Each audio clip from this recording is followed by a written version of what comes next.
നമസ്കാരം മുത്തുമണികളെ, ഞെട്ടലോടുകൂടിയാണ് കേട്ടോ ഞാൻ ഇന്നലെ ഈ ഒരു വാർത്ത കേട്ടത്. നമ്മുടെ രാജ്യത്തിന്റെ പ്രധാനമന്ത്രിയെ വധിക്കുമെന്നുള്ള ഒരു ഭീഷണി 3 പേർ അറസ്റ്റിലായെന്നുള്ള വാർത്തയാണ് കേട്ടത്. സത്യത്തിൽ ഇത് കേട്ടപ്പോഴത്തേക്ക് ഞാൻ ഞെട്ടിപ്പോയി. കാരണം നമ്മുടെ രാജ്യത്തിന്റെ പ്രധാനമന്ത്രിയൊക്കെ വധിക്കാനായിട്ടുള്ള തീരുമാനമെടുക്കാൻ പറ്റുന്ന തീവ്രവാദ സംഘടന നമ്മുടെ ഇന്ത്യയിൽ ആരാണപ്പോൾ അതൊന്നും അറിയണമല്ലോ അല്ലേ? അപ്പോൾ നമുക്ക് ആ വാർത്ത കണ്ടാലല്ലേ നമുക്ക് അതിൻ്റെ ഒരു ഗൗരവം പിടികിട്ടത്തുള്ളൂ. നമുക്ക് ആദ്യം ആ വാർത്ത ഒന്ന് കണ്ടിട്ട് ഇതിന് കൃത്യമായ രീതിയിൽ മറുപടി കൊടുക്കുന്നുണ്ട് നമ്മുടെ അൻസാരി സൂര്യ ഉസ്താദ്. ചിരിച്ച് ഊപ്പാട് വരും.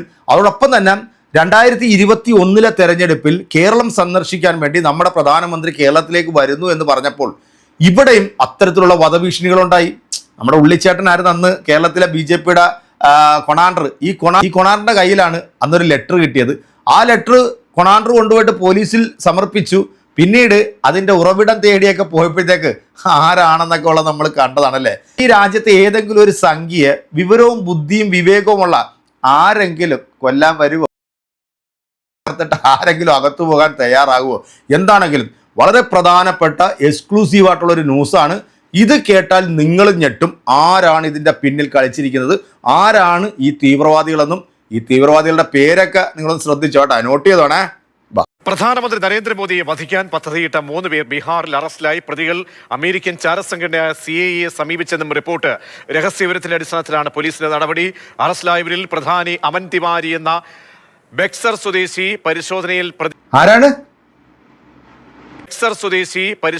പ്രതികളുടെ പക്കൽ നിന്നും ലാപ്ടോപ്പുകളും ഇലക്ട്രോണിക് ഉപകരണങ്ങളും ഒന്നുകൂടെ പേരൊന്നുകൂടെ കേൾക്കട്ടെ.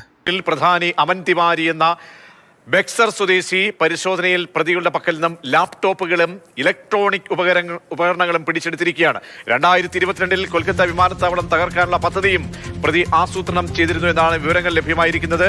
വിഷ്ണു പ്രസാദ് ചേരുന്നുണ്ട്. വിഷ്ണു, എന്തൊക്കെ പദ്ധതികൾ ആസൂത്രണം ചെയ്തിരിക്കുന്നു എന്നാണ് ഇപ്പോൾ വിവരങ്ങൾ ലഭ്യമായിരിക്കുന്നത്? ഇന്റലിജൻസ് ബ്യൂറോ ഈ അറസ്റ്റിലായവരെ കുറിച്ച് വിവരങ്ങൾ തേടുമ്പോൾ ഞെട്ടിക്കുന്ന വിവരങ്ങളാണോ പുറത്തേക്ക് വരുന്നത്? വിഷ്ണു, പ്രജീഷ, ഇപ്പോൾ ലഭിച്ച വിവരങ്ങൾ പ്രകാരം 3 പേരുടെ അറസ്റ്റാണ് രേഖപ്പെടുത്തിയിട്ടുള്ളത്. ഇവർ പ്രധാനമന്ത്രി നരേന്ദ്രമോദിയെ വധിക്കാൻ പദ്ധതിയിട്ടിരുന്നു. അതും കൂടാതെ ഇതിനു മുൻപും രാജ്യത്തെ തകർക്കുന്നതിനായുള്ള വിവിധ പദ്ധതികൾ ഇവർ ആസൂത്രണം ചെയ്തിരുന്നു. എന്തായാലും ഇപ്പോൾ അന്വേഷണ സംഘം നടത്തിക്കൊണ്ടിരിക്കുന്നത് വിവിധ നെറ്റ്വർക്കുകളുമായി, അതായത് തീവ്രവാദ സംഘടനകളുമായോ അല്ലെങ്കിൽ ഏതെങ്കിലും രാജ്യവിരുദ്ധ ശക്തികളുമായോ ഇവർക്ക് ബന്ധമുണ്ടോ എന്ന കാര്യമാണ് ഇപ്പോൾ പരിശോധിച്ചുകൊണ്ടിരിക്കുന്നത്. ഇതിൽ പ്രധാനപ്പെട്ട കാര്യം എന്ന് പറയുന്നത്, ഈ പ്രതികൾ അമേരിക്കൻ സംഘടനയായ CIA സമീപിച്ചിട്ടുണ്ടായിരുന്നു. തങ്ങൾ പ്രധാനമന്ത്രിയെ വധിക്കാം, 22 ദിവസത്തെ സമയം നൽകിയാൽ മതി, ആ സമയം കൊണ്ട് പ്രധാനമന്ത്രിയെ വധിച്ചാൽ ഒരു തുക തങ്ങൾക്ക് പാരിതോഷികമായി നൽകണമെന്നും പ്രതികൾ CIA-യോട് മെയിൽ മുഖാന്തരം ബന്ധപ്പെട്ട് ആവശ്യപ്പെട്ടിട്ടുണ്ട്. പക്ഷെ ഇതിന് CIA-യുടെ ഭാഗത്തു നിന്ന് മറുപടി ഉണ്ടായിട്ടുണ്ടോ എന്ന കാര്യം പരിശോധിക്കുകയാണ്. പക്ഷേ നിലവിൽ ഈ അന്താരാഷ്ട്ര ബന്ധങ്ങളിലേക്ക് ഒന്നും തന്നെ ഇതുവരെ സൂചന ലഭിച്ചിട്ടില്ല. പക്ഷേ ഉറച്ച സംശയമുണ്ട്. കാരണം പ്രതികൾക്ക് ഇത്തരത്തിൽ രാജ്യത്തിന് പുറത്തുനിന്നുള്ള ശക്തികളിൽ നിന്ന് സഹായം ലഭിച്ചിട്ടുണ്ടോ എന്ന കാര്യം.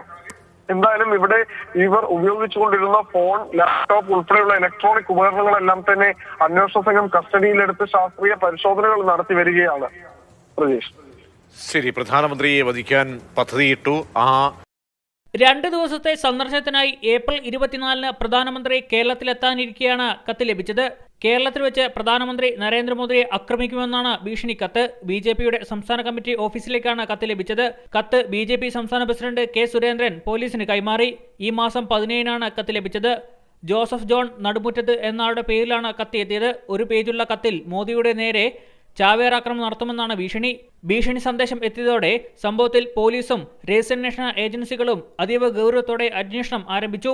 ഇന്റലിജൻസ് ADGP വിനോദ് കുമാർ പുറത്തിറക്കിയ റിപ്പോർട്ടിലാണ് സുരക്ഷാ ഭീഷണി വ്യക്തമാക്കിയിട്ടുള്ളത്. പോപ്പുലർ ഫ്രണ്ട് നിരോധനത്തിന് ശേഷമുള്ള സാഹചര്യങ്ങൾ ഗൗരവത്തോടെ കണക്കിലെടുക്കണമെന്ന് റിപ്പോർട്ടിൽ നിർദ്ദേശമുണ്ട്. പ്രധാനമന്ത്രിയെ വധിക്കാൻ പദ്ധതിയിട്ടു അമൽ തിവാരി അല്ലേ? അമൽ തിവാരി എന്ന് പറയുന്ന ഒരുത്തനും പിന്നെ മറ്റ് 2 പേരുടെ പേര് വെളിപ്പെടുത്തിയിട്ടില്ല. ഇനി ആ പേരുകൾ ഇനി നമ്മൾ ഉദ്ദേശിക്കുന്ന പേരുകളാണെങ്കിൽ മാത്രമേ ഈ വാർത്തകൾക്കൊരു ഒരു കൊഴുപ്പുള്ളൂ. ഇപ്പം CIA ആണ് ഇവർ സമീപിച്ചിരിക്കുന്നത്. ഇത് വല്ല ലക്ഷറി തൊയ്വയോ അല്ലെങ്കിൽ മറ്റേ സംഘടനകളൊക്കെ ആണെന്നുണ്ടെങ്കിൽ പൊളിച്ചേനായിരുന്നു, അങ്ങോട്ട് തകർത്ത് വാരിയനായിരുന്നു അല്ലേ? എന്താണെങ്കിലും ഇതിനൊക്കെ നമ്മുടെ അൻസാരി സൂര്യ ഉസ്താദ് കൊടുക്കുന്ന മറുപടിയില്ലേ, അതൊന്ന് കേൾക്കാം. അത് കേൾക്കാതെ പോയാൽ ശരിയാകില്ല. ചിരിച്ച് ഊപ്പാട് വരും. കണ്ടോളൂ. പ്രധാനമന്ത്രി നരേന്ദ്രമോദിയെ വധിക്കാൻ പദ്ധതിയിട്ട 3 പേർ ബീഹാറിൽ അറസ്റ്റ്. ഏത് ജിഹാദി തീവ്രവാദിയാണത്? ഞങ്ങളുടെ പ്രധാനമന്ത്രിയാ തൊടാനാ? അതിന് മാത്രം ധൈര്യമുള്ള ഏത് ജിഹാദി കുഞ്ഞാ ഇവിടെ ഉള്ളത്? ആഹാ, നീയൊക്കെ ഇന്ത്യയിൽ നിന്നുകൊണ്ട് ഇന്ത്യയുടെ ഉപ്പും ചോറ് നിന്നിട്ട് ഞങ്ങളുടെ മോദിജീനെ തൊടാൻ നിനക്കൊക്കെ ധൈര്യമാണ്. അതിന് മാത്രമായിട്ട് ജിഹാദി ഭീകരവാദി നീ ഏതോ അവന്റെ പേരിലോട്ട് പറ, വേറെ കളിയൊക്കെ പിന്നെ. പ്രതികൾ അമേരിക്കൻ ചാരസംഘടനയായ CIA സമീപിച്ചെന്നും ശേ, കളിന്ന മാഷ പറ, അവന്റെ പേരിലോട്ട് പറ. ആ ഉമ്മർ കുഞ്ഞിനെ ഇന്ന് ശരിയാക്കിയിട്ടുള്ള കളിയേ ഉള്ളൂ. ആ അവന്റെ പേര് പറ. രഹസ്യവിവരത്തിന്റെ അടിസ്ഥാനത്തിലാണ് പോലീസിന്റെ നടപടി. 2022 കൊൽക്കത്ത വിമാനത്താവളം തകർക്കാനുള്ള പദ്ധതിയും കൊൽക്കത്ത വിമാനത്താവളം മുമ്പ് തകർക്കാൻ വേണ്ടിയുള്ള പദ്ധതിയാ. അതൊക്കെ അവിടെ നിൽക്കട്ടെ. ഈ ജിഹാദി കുഞ്ഞിന്റെ പേരിഞ്ഞോട്ട് പറ, അപ്പൊ അവന്റെ പേര് കേൾക്കണം. വലിയ പ്രതീക്ഷയിലിരിക്കുകയാണ്. ആസൂത്രണം ചെയ്തിരുന്നു എന്നാണ് വിവരങ്ങൾ ലഭ്യമായിരിക്കുന്നത്. പ്രധാനമന്ത്രി നരേന്ദ്രമോദിയെ വധിക്കാൻ പദ്ധതിയിട്ടിരുന്നു. ഇത് ഒരു വട്ടം പറഞ്ഞല്ലേ? ഇത് ഒരു വട്ടം പറഞ്ഞാ. ആ ജിഹാദി കുഞ്ഞിന്റെ പേരിഞ്ഞോട്ട് പറ. ഞങ്ങളുടെ ആദരണീയനായ പ്രധാനമന്ത്രിയെ വധിക്കാനും മാത്രം ധൈര്യമുള്ള ഇന്ത്യയുടെ ഉപ്പും ചോറ് നിന്നിട്ട് ഇവിടുത്തെ പ്രധാനമന്ത്രി നരേന്ദ്രമോദിനെ വധിക്കാനും മാത്രം ധൈര്യമുള്ള ജിഹാദി കുഞ്ഞ് അതിന് മാത്രം വളർന്നിട്ടുണ്ടാ? എങ്കിൽ അവന്റെ ധൈര്യം ഒന്ന് കാണണം. ഏതോനത് ഉണ്ടല്ലോ കുമ്പർ നാരായണ പോലും ഇങ്ങോട്ട് കൊച്ചി കൽവത്തിൽ നിന്ന് പിടിച്ച അവനടക്കം ഇഷ്ടംപോലെ ആളുകളുണ്ട് രാജ്യത്തെ തകർക്കാൻ. പേരിഞ്ഞോട്ട് പറഞ്ഞവന്റെ. ഞാൻ പറഞ്ഞില്ലേ ജിഹാദി കുഞ്ഞ് അമീൻ തിവാരി അല്ലേ? അവരുടെ പേരെന്താണ് ഒന്നുകൂടെ? അയ്യേ, അമൻ തിവാരി എന്റെ പേരൊക്കെ. ശേ, വല്ല പ്രതീക്ഷ വന്നതാ. ശേ, നല്ലൊരു കേസായിരുന്നു. പോയി ഞാൻ പോണു പോലെ.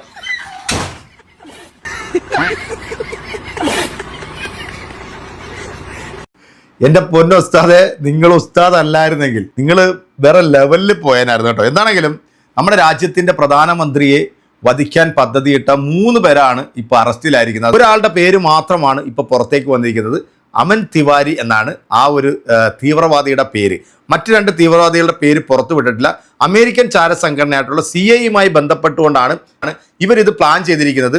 രാജ്യത്തിന്റെ പ്രധാനമന്ത്രിയെ വധിച്ചു കഴിഞ്ഞാൽ വലിയൊരു തുക പാരിതോഷികം നൽകണം എന്നുള്ള രീതിയിൽ ഇവർക്ക് ഇമെയിൽ സന്ദേശം അയച്ചു എന്നാണ് പറയുന്നത്.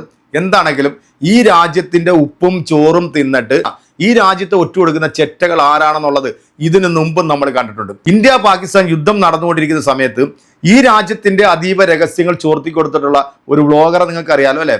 അവളെ കുറിച്ചിട്ട് ഇനി നമ്മൾ പറയേണ്ട കാര്യമില്ല. അവൾ BJPയുടെ ഏറ്റവും അടുത്ത ആൾ തന്നെയായിരുന്നു. മിലിറ്ററി ഉദ്യോഗസ്ഥരായിട്ടുള്ള എത്രയോ ആളുകൾ നമ്മുടെ രാജ്യത്തിന്റെ രഹസ്യങ്ങൾ ശത്രു രാജ്യമായിട്ടുള്ള പാകിസ്ഥാന് ചോർത്തി കൊടുത്തിട്ടുണ്ട്. ഇതിലെവിടെങ്കിലും നിങ്ങൾ ഏതെങ്കിലും ഒരു മുസൽമാന്റെ പേര് നിങ്ങൾ കണ്ടോ? ഈ രാജ്യത്തെ പൗരന്മാരെ പാകിസ്ഥാൻ അതിർത്തിയിൽ നിന്നും കയറി വന്ന് 10-24 നമ്മുടെ സഹോദരങ്ങളെ മുണ്ട് പോക്കി വെടിവെച്ച് കൊന്നു എന്ന് പറഞ്ഞ് ഈ ചാനലുകളിൽ കിടന്ന് കുരച്ചുകൊണ്ടിരിക്കുന്ന ഒരൊറ്റ നായിൻ്റെ മക്കളും ഇല്ലടാ. ഇപ്പൊ ഈ ഒരു വാർത്ത വന്നപ്പോഴത്തേക്ക് ഇതിനെതിരെ ശക്തമായ രീതിയിലൊന്ന് പ്രതിഷേധിക്കാൻ, ഒന്ന് പ്രതികരിക്കാൻ നിന്റെയൊക്കെ നാവങ്ങ് അണ്ണാക്കിലേക്ക് ഇറങ്ങിപ്പോയാ. അപ്പൊ ഇതിനകത്ത് വല്ല ഷുക്കൂറെന്നോ അല്ലെങ്കിൽ വല്ല ജബ്ബാറെന്നൊക്കെ ആയിരുന്നുണ്ടെങ്കിൽ ഈ വൃത്തികെട്ട മലൻ TV അടക്കം ഇവിടുത്തെ മുഖ്യധാര മാപ്ര കൂട്ടിക്കൊടുപ്പ് മാധ്യമങ്ങൾ മുഴുവൻ എക്സ്ക്ലൂസീവ് ന്യൂസായിട്ട് ഇതെല്ലാം ചർച്ച ചെയ്ത് ഇന്ന് തേച്ചൊട്ടിച്ചേനായിരുന്നു അല്ലെ? അപ്പൊ ഇത് അമൻ തിവാരി ആയതുകൊണ്ട് ഒരാളും ഇതിന്റെ പുറകിലോട്ട് വരുന്നില്ല. രാജ്യത്തിന്റെ പ്രധാനമന്ത്രി വധിക്കുമെന്നാണ് പറഞ്ഞിരിക്കുന്നത്. വേറൊന്നുമല്ല, ഈ രാജ്യത്തിന്റെ പ്രധാനമന്ത്രിയെ വധിക്കും എന്നുള്ള ഒരു വാർത്തയാണ് നമ്മളെല്ലാവരും ഞെട്ടലോടെ കേട്ടത് അല്ലെ? ഈ രാജ്യത്ത് ജനിച്ചു വളർന്നിട്ടുള്ള ഒരു മുസൽമാനുണ്ടല്ലോ ഈ രാജ്യത്തെ തള്ളിപ്പറയില്ല. അവർ ഈ രാജ്യത്തിന് ദോഷം വരുന്ന ഒരു പ്രവർത്തികളും ചെയ്യില്ല. നിരപരാധികളെയാണ് നിങ്ങൾ പിടിച്ചകത്താക്കിയിരിക്കുന്നത്. 8 വർഷത്തിന് ശേഷം 2 ചെറുപ്പക്കാരെ കോടതി കുറ്റവിമുക്തയാക്കി നിങ്ങൾ കണ്ടായിരുന്നല്ലോ. തീവ്രവാദ പേരും പറഞ്ഞുകൊണ്ട് ആ 8 വർഷം അവരുടെ കുടുംബം അവരനുഭവിച്ച യാതന, പീഡനങ്ങൾ അവർക്ക് മാത്രമേ അറിയത്തുള്ളൂ. സ്വന്തം കുടുംബത്തിലുണ്ടാകുമ്പോഴേ അതിൻ്റെ ഊത്തലറിയത്തുള്ളൂ. എന്താണെങ്കിലും ഈ രാജ്യത്ത് ജനിച്ചു വളർന്നിട്ടുള്ള ഒരു മുസൽമാനും ഈ രാജ്യത്തിന് ദോഷം വരുന്ന ഒരു പ്രവർത്തികളും ചെയ്യില്ല. അങ്ങനെ ഏതെങ്കിലും ഒരു മുസൽമാൻ ഈ രാജ്യത്തിനെതിരെയോ രാജ്യത്തിന്റെ പ്രധാനമന്ത്രിക്കെതിരെയോ വന്നു കഴിഞ്ഞാൽ അവനെ ഒന്നും ഒരിക്കലും ഞങ്ങളെപ്പോലുള്ളവർ സപ്പോർട്ട് ചെയ്യത്തില്ല. അവനൊക്കെ ഈ രാജ്യത്തിന്റെ ഭീഷണിയാണെന്ന് 100 വട്ടം നട്ടലോടുകൂടി നിന്ന് പറയാനായിട്ടുള്ള ആംബിയർ ഞങ്ങൾക്കുണ്ട്. അത് ഞങ്ങളുടെ പൂർവികന്മാർ ഞങ്ങൾക്ക് നേടിത്തന്നിട്ടുണ്ട്. ആ ഒരു വാർത്തയുടെ കൂടുതൽ വിശദാംശങ്ങൾക്ക് വേണ്ടി നമുക്ക് കാത്തിരിക്കാം. ഇനി 2 എണ്ണത്തിൻ്റെ പേരൂടെ അറിയാനുണ്ട്. അതാരാണ് എന്നുള്ളൊരു ആകാംക്ഷയിലാണ് ഇപ്പം ഇന്ത്യയിലെ ജനങ്ങൾ ഇങ്ങനെ ഉറ്റുനോക്കുന്നത്. ഇത് സത്യസന്ധമായിട്ട് അത് പുറത്തു വരട്ടെ എന്ന് ആഗ്രഹിക്കാം. പ്രിയപ്പെട്ടവരെ, നിങ്ങളുടെ കമൻറ്റുകൾ അറിയിക്കുക. അടുത്തൊരു വീഡിയോയിൽ നമുക്ക് വീണ്ടും കാണാം. അതൊരു എല്ലാവർക്കും ബൈ.